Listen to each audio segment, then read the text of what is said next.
So great question about soulmates at this time on the planet stepping forward to assist us. And as I said before, soulmates, they can also bring up a hell of a lot. Oh, well, I think that's what they just said. They do bring up a hell of a lot, and that's what they're meant to be, bring up a hell of a lot. Okay, thank you.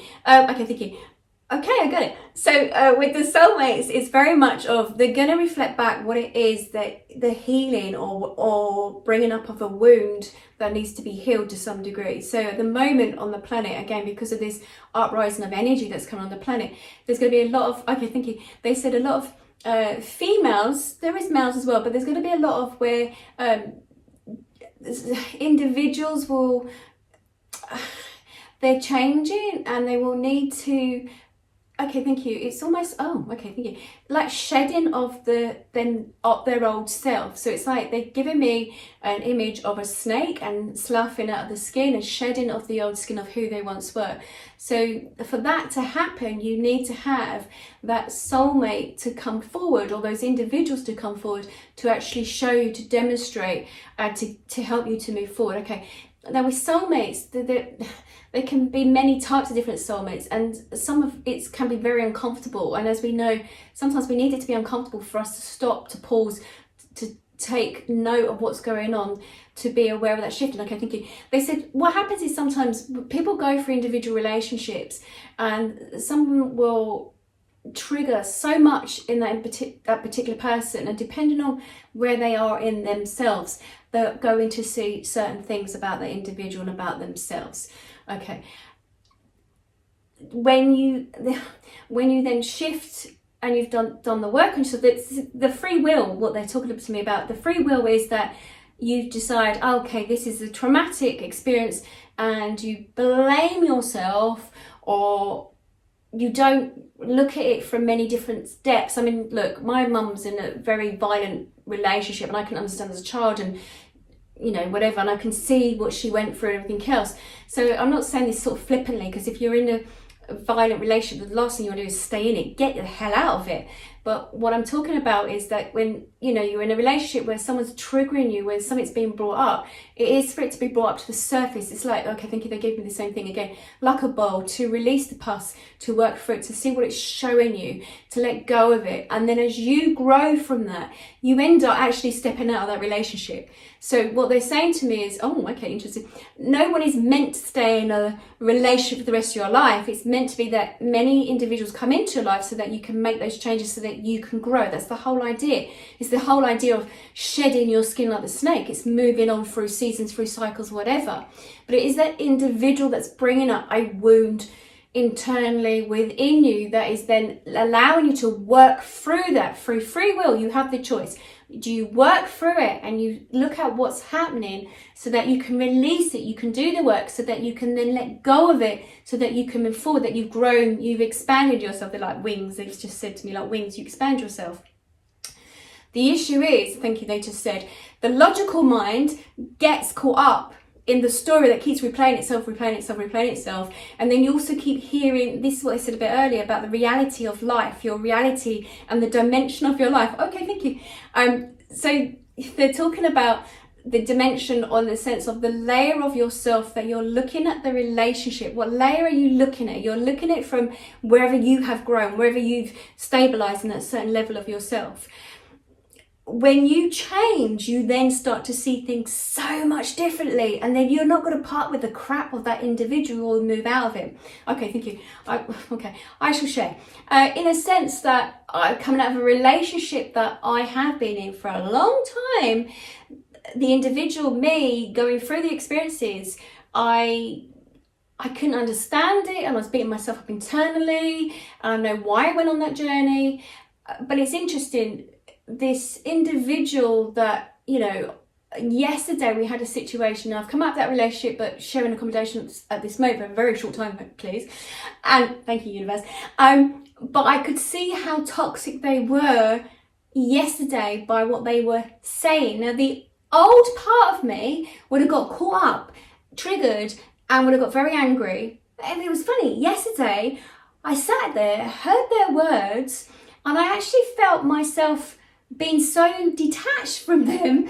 It was almost like I was like, it was like a fly on the wall. I was looking and hearing what they were saying, and it wasn't triggering me, but I was like, how interesting. I was like looking for a different magnifying glass. I was like, wow, I get this. But that was to say, because I've changed as an individual, I could see the difference in who they were, and I can see how it was, and I wasn't getting pulled into all this nastiness around this toxicity. And that individual just sat there and looked at me and just said, you're not biting. And I went, no, why would I? So they were obviously trying to trigger me.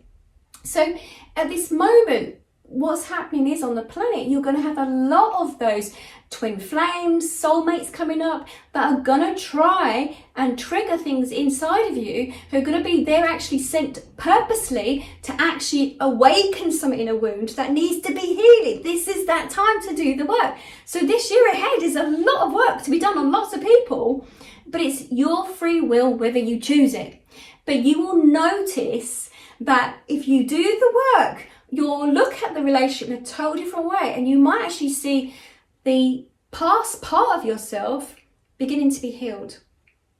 So that then you don't have to look so far ahead of the future. You don't have to just look at who you are right now, and just have that knowing the future's been rewritten. It's changed already, because that past part of yourself that needed healing through that relationship has healed. So it's rewriting itself, your future. So, you know, when I do readings and stuff like that, I hate giving too far ahead, because that's like, if you follow the same path and you're the same person for the next 6 months, this is exactly what's going to happen. But that's not how it works. As a transformational coach, the idea is for you to take changes, to make those changes so that that same old story doesn't get played out. And they just brought this up again. And I you know, this is why I know from some of these individual females that I'm working with, you know, they're having the most craziest of menstrual cycles right now, because they're clearing out the old relationship out of their physical self and making it all shiny new for the next one. I shouldn't say that.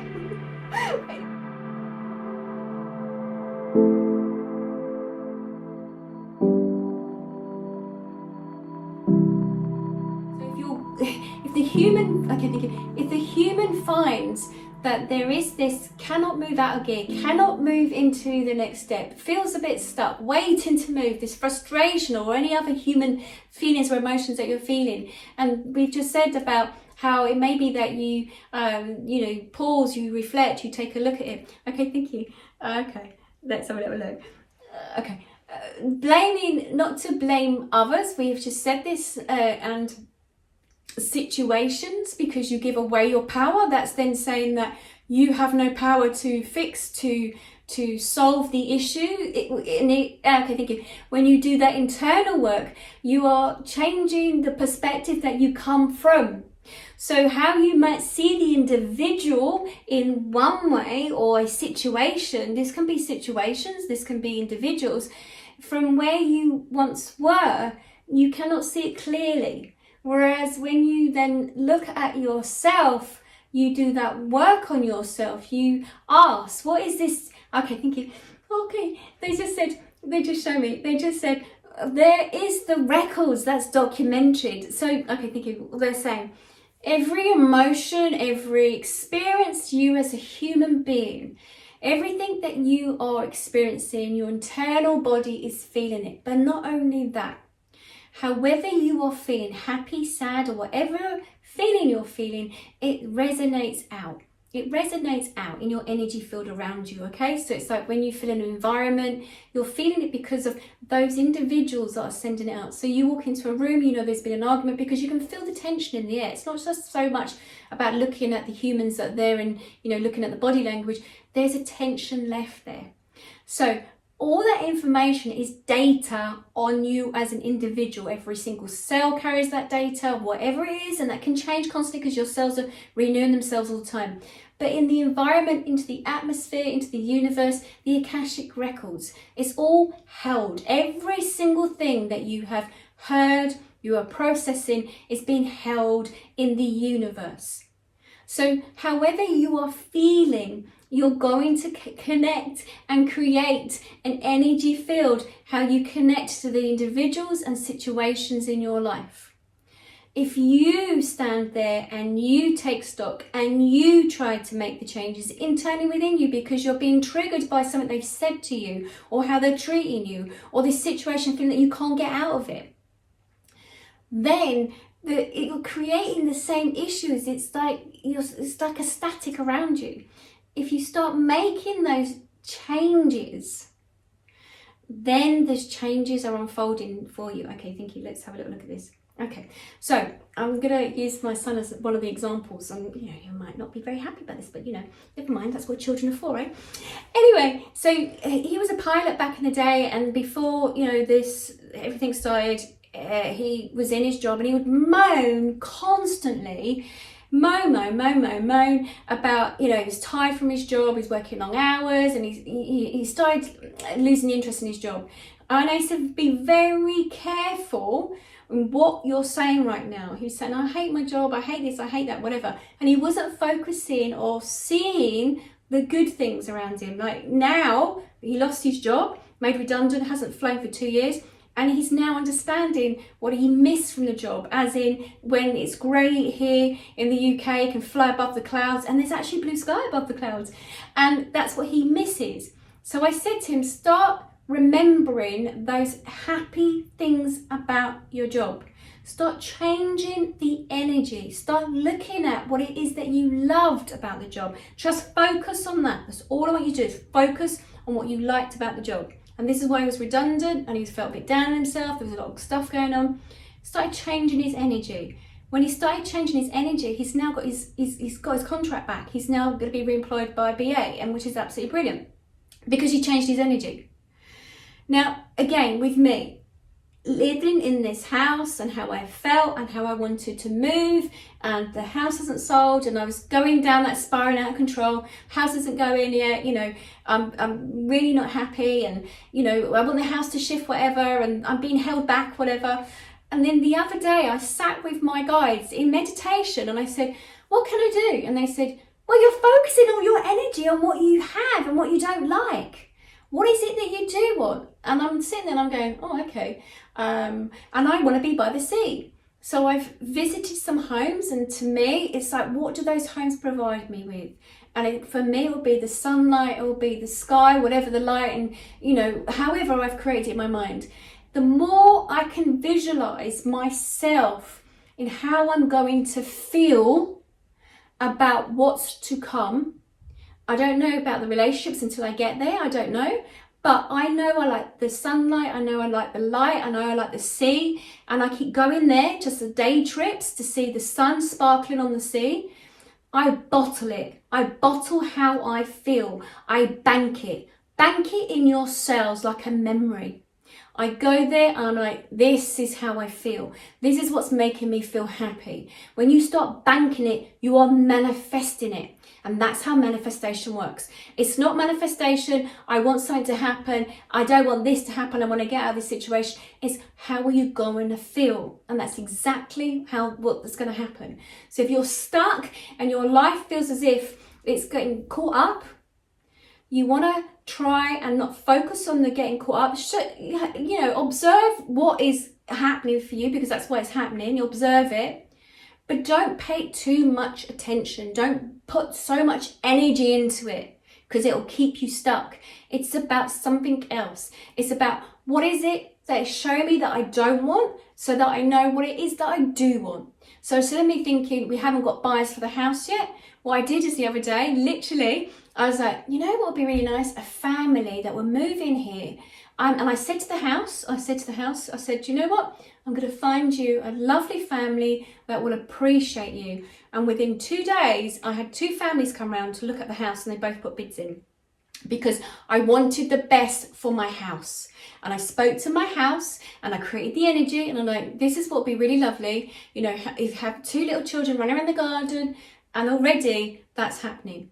So it's about looking at what's happening, but also what is it you want. So that's what can help you. So if you want to move into something, better and feel better in yourself, How do you want to feel? What is it? That's about the true manifestation. It's like matching the energy up. So that will help as well, they just said. Right. Because it's like, be aware of what you're banking in your cell memory bank. Be aware of what you are banking in your body, because that creates the energy in your body, and then that also it's expelled externally out of your body. So then you end up attracting like a magnet the same energy. So if you're really annoyed and really fed up, like, you know, if we think getting out the wrong side of bed in the morning, if you get out the wrong side of the bed in the morning, you know, bump your toe, the rest of the morning it's like, oh, you know, you're grumpy. You've got to be aware of your energy. You've got to be aware of where your mind is set. You've got to be aware, because where your mind is set, it creates your reality. So yeah, you bump your toe. Oh, it could have been worse. You've got to learn how to help yourself. So every morning, really, I do my meditation, and then I've created a playlist, and I'm like singing at the top of my voice, and I'm like, I'm with it, because I'm trying to lift my energy. But I'm not focusing, I'm trying to lift my energy. I'm like, oh, I love that tune, this is how it makes me feel. So it's about being more observant of your energy, and so that you then are managing it better, so then you're getting whatever you want coming in. Now, if you start observing, oh, you're getting crap that's coming in, then you better look at your energy, because you're attracting it. You're only going to attract like for like. So if you're having a bad day, you can bet your bottom it will continue. You'll get those things that come in. So you have to manage your energy. It's your reality of how you see your world around you. You've got to start shifting and changing. And this year moving forward, it's going to be really important that you check that in place, because you're only going to be attracting others that are going to reinforce those negative thoughts and feelings.